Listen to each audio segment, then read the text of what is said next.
आप सभी को जय मसीह की दोस्तों। बाइबलवाणी.com में मैं मोनिका आप सभी दोस्तों का स्वागत करती हूँ। प्रिय दोस्तों, आज हम सुनेंगे सफलता के 5 नियम।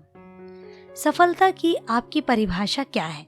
हर एक व्यक्ति के लिए सफलता के मायने अलग अलग हो सकते हैं। सबसे पहले यह जानना जरूरी है कि आप सफलता किसे मानते हैं। एक बच्चे के लिए जो अब तक अपने पैरों पर खड़ा नहीं हुआ, एकदम अपने बल पर चलना ही उसके लिए सफलता है।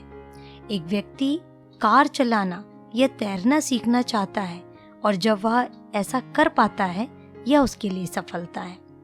उसी के विपरीत, यदि किसी व्यक्ति के पास दुनिया की तमाम दौलत है, लेकिन जब वह अपने से ज्यादा खुश या दौलतमंद व्यक्ति को देखता है और उससे तुलना करता है, तो करोड़ों करोड़ों की दौलत रखते हुए भी वह असफल है। आप अपने जीवन में क्या बनना चाहते हैं या अपने जीवन में क्या पाना चाहते हैं, यह पूरी तरह से आप पर ही निर्भर करता है।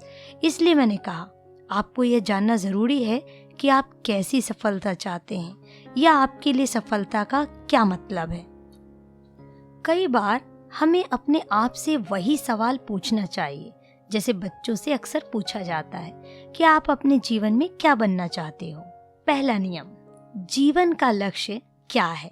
फिलिपियों 3:13 से 14 में लिखा है, परंतु केवल यह एक काम करता हूँ कि जो बातें पीछे रह गई हैं उनको भूलकर आगे की बातों की ओर बढ़ता हुआ निशाने की ओर दौड़ा चला जाता हूँ, ताकि वह इनाम पाऊं जिसके लिए परमेश्वर ने मुझे मसीह यीशु में ऊपर बुलाया है। जीवन में लक्ष्य की आवश्यकता को जानना सबसे ज्यादा जरूरी है।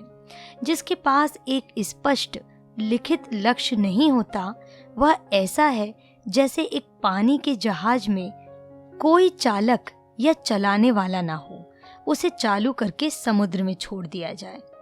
99% वह अपने गंतव्य स्थान में नहीं पहुंचेगा। वह अपने ही स्थान में घूमते रहेगा और पहाड़ से टकरा जाएगा या डूब जाएगा। एक व्यक्ति जिसके पास लक्ष्य नहीं है, वह भी ऐसा ही है। इसलिए हमेशा हमारे पास लिखित लक्ष्य होना चाहिए और विचार करना चाहिए कि लक्ष्य प्राप्ति के लिए क्या किया जाना चाहिए। दूसरा नियम, सपनों और लक्ष्यों को पूरा करने के लिए विजन बोर्ड बनाएं। हबक्कुक 2:2 में लिखा है, यहोवा परमेश्वर ने कहा, दर्शन की बातें लिख दे, वरन पट्टियाओं पर साफ साफ लिख दे कि दौड़ते हुए भी वे सहज से पढ़ी जाएं।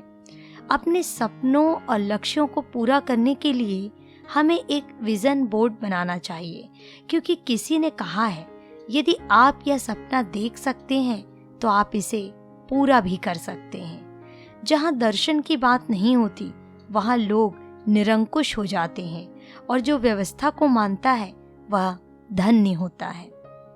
तीसरा नियम, उन लक्ष्यों को पूरा करने के लिए योजनाएं बनाएं।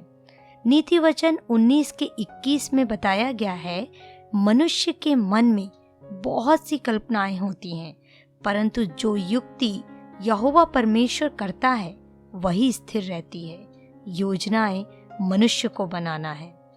बिना योजना के लक्ष्य केवल एक इच्छा है और इच्छा करने वाले सपने ही देखते रह जाते हैं, जबकि योजना बनाकर उस पर अमल करने वाले लोग अपने सपनों को साकार कर जाते हैं। महान लेखक डेल कार्नेगी ने कहा था, योजना बनाने में बिताया गया 1 घंटा आपके 10 घंटे को बचा लेता है।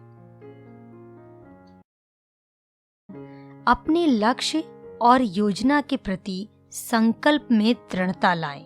यहोशू 1:8 में वचन कहता है, व्यवस्था की यह पुस्तक तेरे चित्त से कभी न उतरने पाए, इसी में दिन रात ध्यान दिए रहना, इसलिए कि जो कुछ उसमें लिखा है उसके अनुसार करने की तू चौकसी करे, क्योंकि ऐसा ही करने से तेरे सब काम सफल होंगे और तू प्रभावशाली होगा।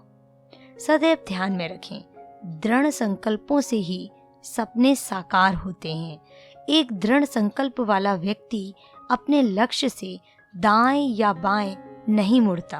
वह ठान लेता है कि उसे लक्ष्य पाना है।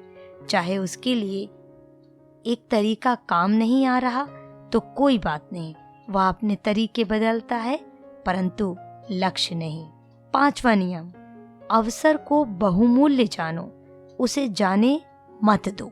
इफिसियों 5:17 में वचन कहता है, अवसर को बहुमूल्य समझो क्योंकि दिन बुरे हैं।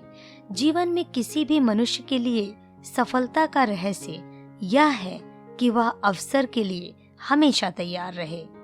अवसर आता जरूर है लेकिन वो ठहरता नहीं है। जो उसके लिए पहले से तैयारी में बैठा होता है, नहीं तो वह पल भर में तुरंत भाग जाता है। जीवन में सफलता उन्हीं को मिलती है जिन्हें स्वयं पर विश्वास होता है, मतलब आत्मविश्वास कि वे सफल हो सकते हैं।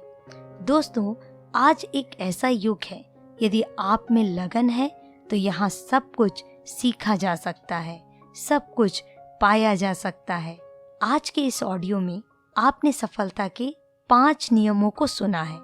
आपको वो नियम कैसे लगे हैं हमें कमेंट करके ज़रूर बताएं। यदि आज का संदेश आपको आशीष दिया है, प्लीज़ इसे लाइक करें, शेयर करें। सुनते रहें BibleWani.com में परमेश्वर के सुंदर वचनों को।